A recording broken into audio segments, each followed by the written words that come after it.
Good morning students. आज का हमारा टॉपिक है प्रिविटी टू अ कॉन्ट्रैक्ट। कि एक कॉन्ट्रैक्ट है ए और बी के बीच में, तो क्या सिर्फ ए ही बी के अगेंस्ट केस कर सकता है और बी ए के अगेंस्ट? क्या सी ए के ऊपर या बी के ऊपर केस कर सकता है? क्या कोई स्ट्रेंजर एक कॉन्ट्रैक्ट में एंटर कर सकता है या किसी के ऊपर केस कर सकता है जबकि उसका कोई कॉन्ट्रैक्ट से लेना देना ही नहीं है? तो उसे हम कहते हैं प्रिविटी टू अ कॉन्ट्रैक्ट। अब हम आज जो इसमें पढ़ेंगे वो यही है कि प्रिविटी टू अ कॉन्ट्रैक्ट क्या होता है, उसके एक्सेप्शंस क्या हैं। The rule of privity to a contract means that a stranger to a contract cannot sue। कि अगर ए और बी के बीच में एक कॉन्ट्रैक्ट बना हुआ है तो सी इनको सू नहीं कर सकता, ना ए को ना बी को उस कॉन्ट्रैक्ट के ऊपर। ठीक है, ये है आपका प्रिविटी टू अ कॉन्ट्रैक्ट। तो सबसे पहला जो केस हम शुरू करते हैं वो है डटन वर्सेस पूले का। इसमें क्या हुआ, एक पर्सन को अपनी बेटी की शादी करनी थी। शादी करने के लिए वो कुछ वुड्स को बेचना चाहता था। ठीक है, उसके बेटे ने प्रॉमिस किया कि अगर पापा आप फॉरबियर करोगे to sell at his request he would pay the daughter €1000। उसने बोला कि अगर पापा आप ये लकड़ियाँ नहीं बेचोगे तो मैं मेरी बहन को 1000 दे दूँगा उस लकड़ियों के बदले। फादर ने बोला चलो ये भी बहुत अच्छी बात है, आप दे दो, लकड़ियाँ भी रह जाएंगी और पैसे भी जो मैं देना चाहता था अपनी बेटी को उसकी शादी में वो भी दिए जाएंगे।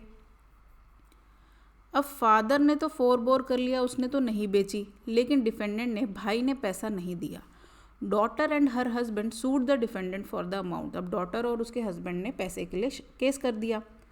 It is clear that defendant gave this promise to his father. ठीक है, ये बात समझ में आ रही है कि कॉन्ट्रैक्ट जो बना वो फादर और सन में बना था, असल में किसके लिए, डॉटर के लिए।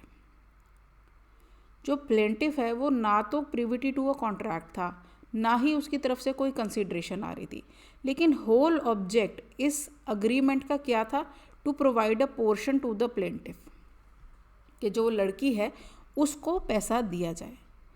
तो यहाँ पर ये क्या हेल्ड करता है कि it would have been highly inequitable to allow the son to keep the wood yet to deprive his sister of her portion. कि भैया लड़के ने लकड़ियाँ भी रख ली, पैसा भी रख लिया, अगर हम ये अलाउ कर देते हैं तो इक्विटी के बहुत ज़्यादा अगेंस्ट हो जाएगा और वो बेचारी लड़की जिसको पैसा मिलना चाहिए था उसके हक का पैसा मर जाएगा। तो he was accordingly held liable. अब यहाँ पर इक्विटी के बेसिस पर लड़के को हेल्ड लाइबल कर दिया। दूसरा केस आता है ट्विडल वर्सेस अटकिंसन का। ये यूजीसी और जुडिशरी के पॉइंट ऑफ व्यू से बहुत ज़्यादा इंपॉर्टेंट केस है। एलएलबी वाले स्टूडेंट्स को तो सारे ही फैक्ट्स लिखने हैं, बेसिकली समझाना है। तो ट्विडल वाले केस में क्या हुआ, प्लेंटिफ ट्विडल जो था उसको उसकी शादी होनी थी टू डॉटर ऑफ जी।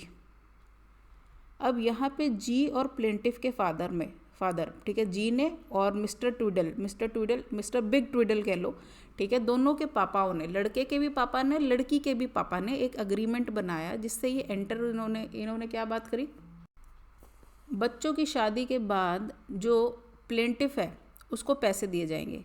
क्या मतलब कि दोनों के पापाओं ने, लड़के के पापा ने लड़की के पापा ने एक दूसरे को वादा किया कि शादी होने के बाद हम दोनों मिलके कुछ कुछ पैसे जो ट्विडल को, प्लेंटिफ को पैसे देंगे। जी की डेथ हो जाती है। अब जी की डेथ होने के बाद प्लेंटिफ क्या करता है, उसके एग्जीक्यूटर्स को, जो मान लो किसी की डेथ होने के बाद बड़ा बेटा होता है या कोई बंदा अपॉइंट कर गया, उसको उसके अगेंस्ट केस कर दिया।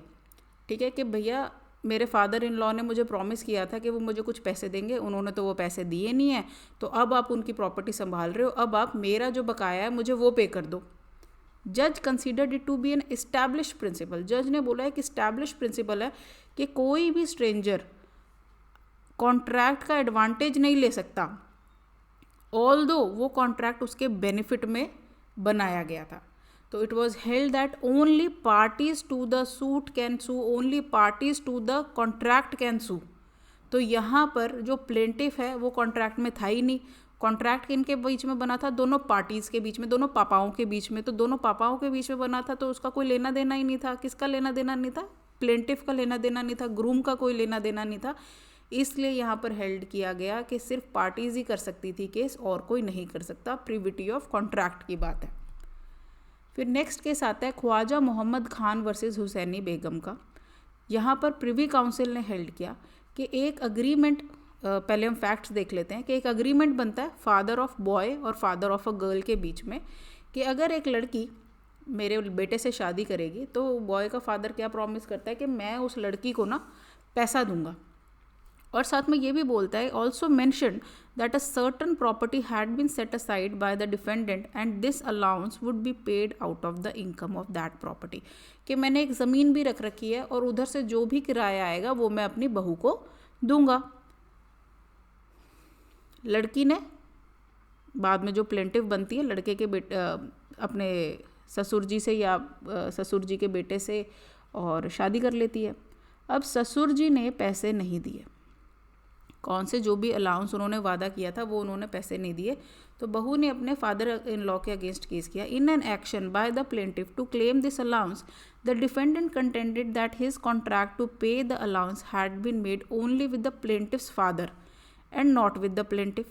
अब वो क्या कहता है कि भैया मैंने तो इसके पापा से बात करी थी, हमारा आपस में कॉन्ट्रैक्ट हुआ था, बहू का क्या लेना देना है, प्लेंटिव का क्या लेना देना है, ठीक है। उसने बिल्कुल ही मना कर दिया क्योंकि वो स्ट्रेंजर टू द कॉन्ट्रैक्ट है, और अगर वो स्ट्रेंजर टू द कॉन्ट्रैक्ट है तो वो तो सू कर ही नहीं सकती। अभी हमने ट्विडल वाले केस में भी यही देखा कि जिसका कोई लेना देना नहीं है, जो कॉन्ट्रैक्ट में है ही नहीं, वो सू नहीं कर सकता। यहाँ दोनों पापाओं के बीच में बात हुई है। The defendant's contention was that Tweddle versus Atkinson debarred an action by a stranger to the contract. अब ट्विडल वर्सेज एटकिंसन में हेल्ड हो गया है कि stranger to the contract case नहीं कर सकता, and this should only be applicable मेरे केस में भी, ठीक है।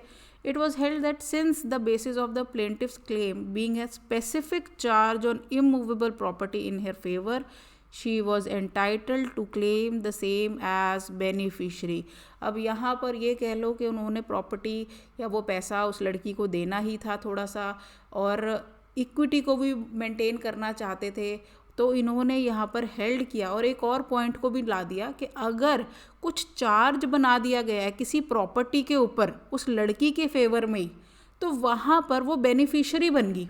एक इमूवेबल प्रॉपर्टी आ गई, इमूवेबल प्रॉपर्टी से मैंने कहा कि जो भी इनकम अराइज होगा वो मैं एक्स को दूंगा, और एक्स को जो दूंगा वो वहाँ पर बेनिफिशियरी बना दिया उसका। अगर वो बेनिफिशियरी बना दिया तो इस केस में आप कॉन्ट्रैक्ट में आप उस कॉन्ट्रैक्ट के बेसिस पर केस कर सकते हो, क्योंकि अब आप बेनिफिशियरी हो और उसके चलते यहाँ पर कोर्ट ने उस लड़की को पैसा दे दिया, अलाउंस दे दिया। अब सुप्रीम कोर्ट ऑफ इंडिया ने लेकिन क्या किया, expressed itself in favour of Tweddle versus Atkinson through Jamuna Das versus Ram Avtar. अब सुप्रीम कोर्ट ने अपने आप को फेवर किया है जमुना दास में, और किसके बेस पे, मतलब क्या मेन इन्होंने केस अपहेल्ड किया, ट्विडल वर्सेस एटकिंसन का, ठीक है, जिसमें क्या बोला गया था कि प्रिविटी ऑफ कॉन्ट्रैक्ट है and stranger to a contract can not sue. In this case, इस केस में ए ने बोरो किए 40,000 रुपये by executing mortgage of her zamindari in favour of B, ठीक है, 40,000 रुपये ले लिए बी से, ठीक है। फिर उसने क्या किया, ए ने प्रॉपर्टी बेच दी सी को 44,000 के लिए, 44,000 के लिए, और सी को क्या बोला कि भैया तू 40,000 रख ले, ये 40,000 असल में मैंने बी को देने थे, to retain ₹40,000 of the price in order to redeem the mortgage, और बी को तू ये पैसा देकर वो ज़मीन ले लेना, ठीक है।